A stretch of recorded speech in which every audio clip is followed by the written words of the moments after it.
하브라 단두네야 지금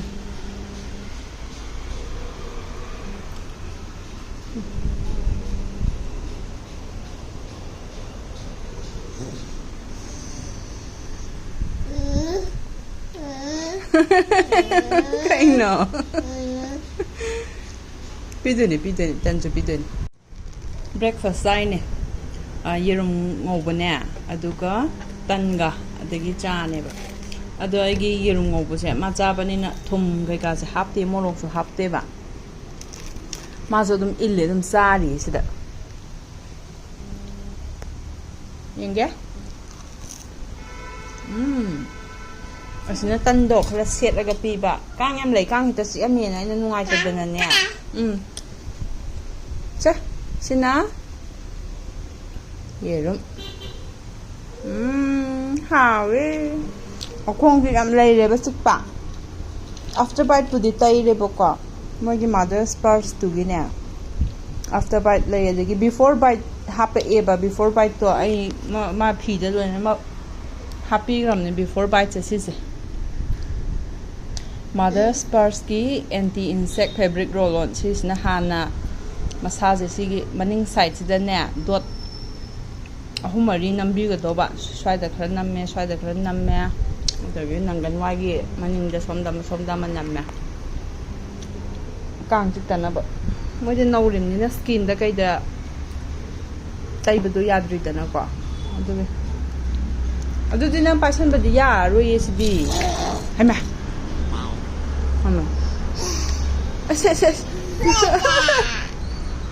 Sayrakna balakna sanay ba yung onda? Yurum zaga dra?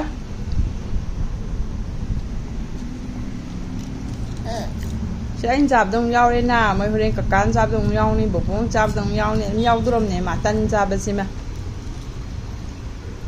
Aduga, chak ti sare.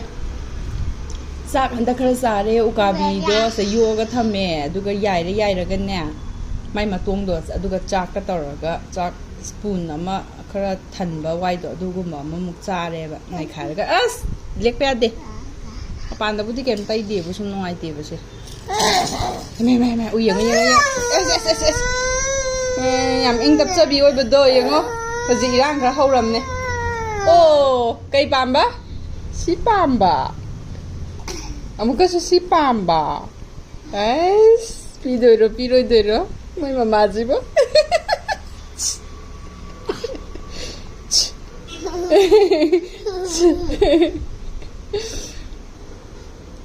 para mangre taro mangre ini ka kara ba aina no mangre aina nok pagi ma su sum nok sanari ba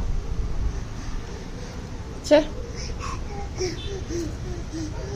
pige amka pige chana pige sina champu je me ama chini thak pra hang ba do chini thak te si se mairen da sagusa adegi thabi ne sweet potato ne smai na hape tana aduga amuktang mai sai muthat pai ne rhymes amuktang kam ba do adung tang kam ba gi si harok ba do kamam dai aduda hang do ena aduga smai phutlaga bin se hapte ma bin se dang ne sa da ba atai ke lon sai ba ko chini hapte di da ha chini ja hapte bi da adum thum mahi ga sem thak ka doi ne ma mai se lai khala ga smai na ngak tang phutla kan da mun la ne how mayamna collagen ki video ki matang da hangakpada collagen se kamaina thakkadoino demo amta tawbiro habadi thakpado nataba thaknanaba sembado adugi matang du su ai se ucharake adugi video du da mayamna amu hangakhiba se collagen se akhoi se karam kan da thakpa yage anytime adum thakkadobra matam leibra akaknaba adusu hangakpane ba ko adusu harage thakpa se akhoi nomagi manungda habadi akhoi gi kaino ama oina thambiraga ayukta thakpana di dum phaiba adumaina thakpiyo aduga kaigumba numit ayuk sai kaino tawgita di akhoi ngasi kaw hore nungdin da ningjange ya so dum thakpiyo ningjanga ko matam du da nongma gi skip tawdana thakpasina hena habadi chang naina thakpase sigi sina koi tung koina thakthara ko matam sai sta haksang sai sta kaino se result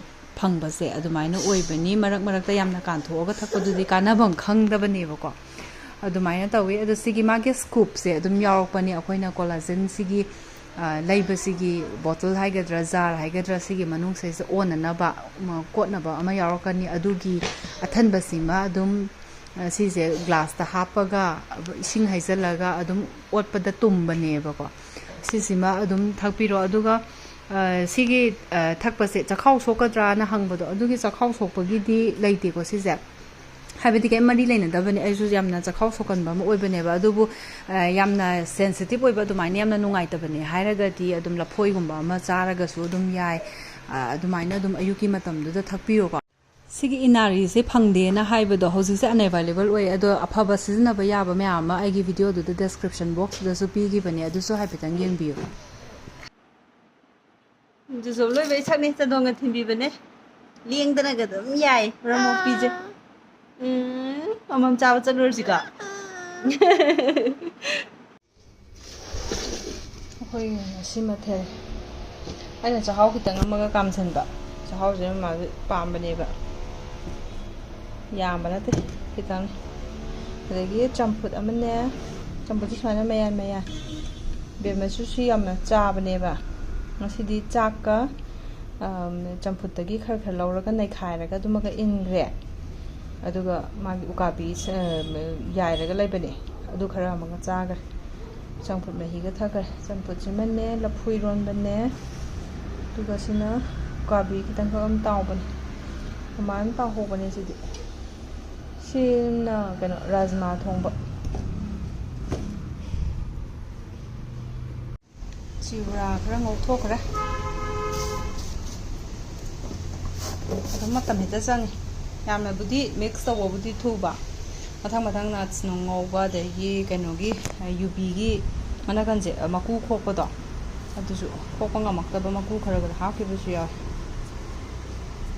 ꯁꯤ ꯁꯥꯔꯤ ꯕꯣꯇꯜꯗ ꯍꯟꯖꯤꯟ ꯌꯥꯈꯤꯔꯣꯏꯅ ꯉꯥꯛꯇ ꯀꯣꯐꯤꯁꯦ ꯍꯧꯖꯤꯛ ꯅꯨꯡꯁꯥ ꯁꯥꯕꯁꯦ call coffee ꯑꯃ ꯊꯛꯀꯦ ꯇꯧꯕꯅꯤ ꯁꯤ ꯀꯣꯐꯤꯁꯤꯅꯦ ꯑꯩ ꯅꯍꯥꯟꯒꯤ ꯑꯦꯃꯥꯖꯣꯟꯗꯒꯤ ꯂꯩꯕꯅꯦꯕꯀꯣ ꯑꯁꯤꯅꯦ ꯑꯗꯨꯒ ꯑꯃꯨꯜꯒꯤ ꯀ꯭ꯔꯤꯝꯁꯦ ꯑꯩꯒꯤ ꯂꯥꯏꯠꯁꯤꯅꯦ ꯈꯞꯄꯤꯁꯦ ꯑꯃꯨꯜꯒꯤ ꯀ꯭ꯔꯤꯝꯗꯣ ꯑꯗꯨ ꯈꯔ ꯍꯥꯞꯄꯦ ꯀꯣꯐꯤꯅꯦ ꯑꯗꯨꯒ ꯁꯪꯒꯣꯝ ꯈꯤꯇꯪꯒ ꯇꯧꯔꯒ ꯑꯗꯨꯃꯥꯏꯅ ꯕ꯭ꯂꯦꯟ ꯇꯧꯕꯅꯤ ꯁꯤꯗ ꯁꯪꯒꯣꯝ ꯃꯍꯤ ꯍꯥꯞꯅꯕ ꯂꯩꯔꯦ ꯑꯥꯏꯁ ꯀ꯭ꯌꯨꯕꯁꯤꯒ ꯁꯤꯁꯦ ꯍꯥꯡꯉꯛꯑꯒꯦ ꯐꯖꯅ ꯂꯩꯔꯝꯃꯗ꯭ꯔꯣ ꯈꯔ ꯍꯥꯞꯄꯁꯤ ꯁꯤꯒꯤ ꯑꯥꯏꯁ ꯀ꯭ꯌꯨꯕꯁꯦ ꯁꯤ ꯑꯍꯨꯝꯁꯦ ꯑꯗꯨꯝ ꯍꯥꯞꯄꯁꯤ ꯁꯪꯒꯣꯝꯁꯦ ꯅꯤꯛꯈ꯭ꯔꯕꯅꯤ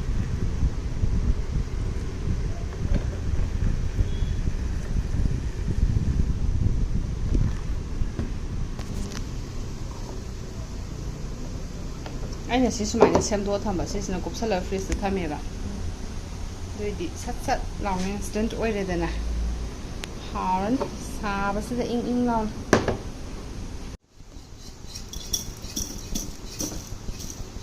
ꯆꯥꯅꯕꯁꯤꯅ ꯆꯤꯎꯔꯥ ꯈꯔꯒ ꯆꯥꯁꯤ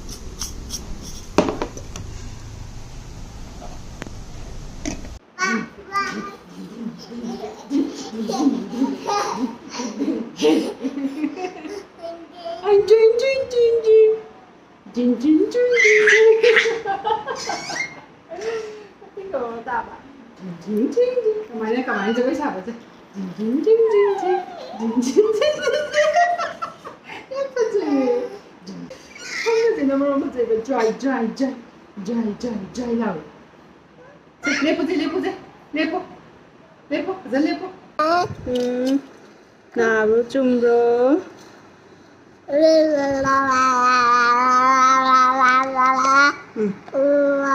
따딩디 저거 그만 잡았지 kuire 전도 틴비 뱃제비 저그샤비 뱃제비 마찬한 비 뱃제비 야는 씨에 들어가 해 들어가 놔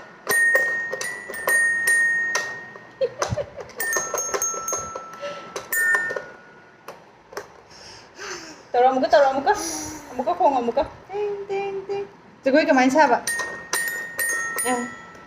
저거 hay yam hay. Amka saro. Jago kamay saba. New.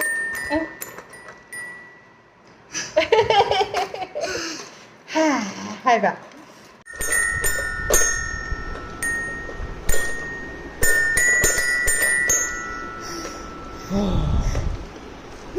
Yeah. 저거 지금 많이 사봐. 저거에서 니 차 하우드래. 하고 개라. If you're happy and you know it, clap your hands. Yes, clap.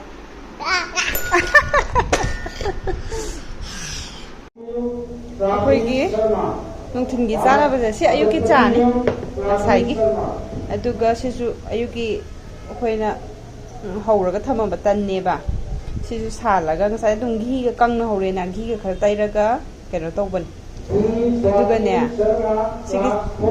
sigi chiura siga sida yam lauri ya baby so khara sari ya sida loi gra ba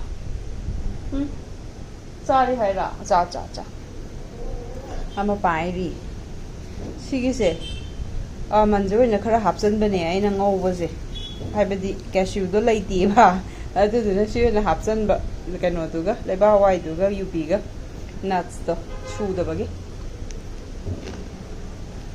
ni hawa hendrak de ngomang ni ngoge ni hawa ga nya sigi chempak to khoi nya kano ngoge khara thaba chempak kun to ba asi law ma khon ji yam hawe se se club ki foundation de gi ne angang gi researchation adagi painting competition kai ka tawri adugine ngarang dain mani ka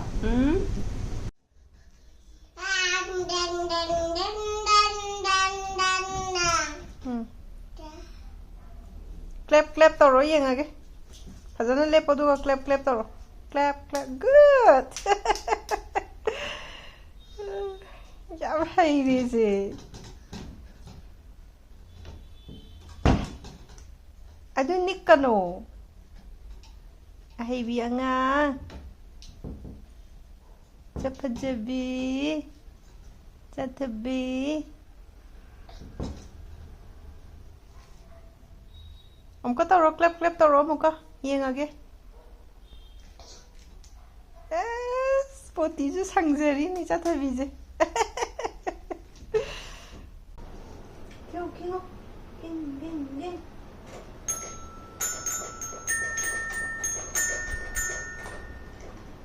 Box hai box.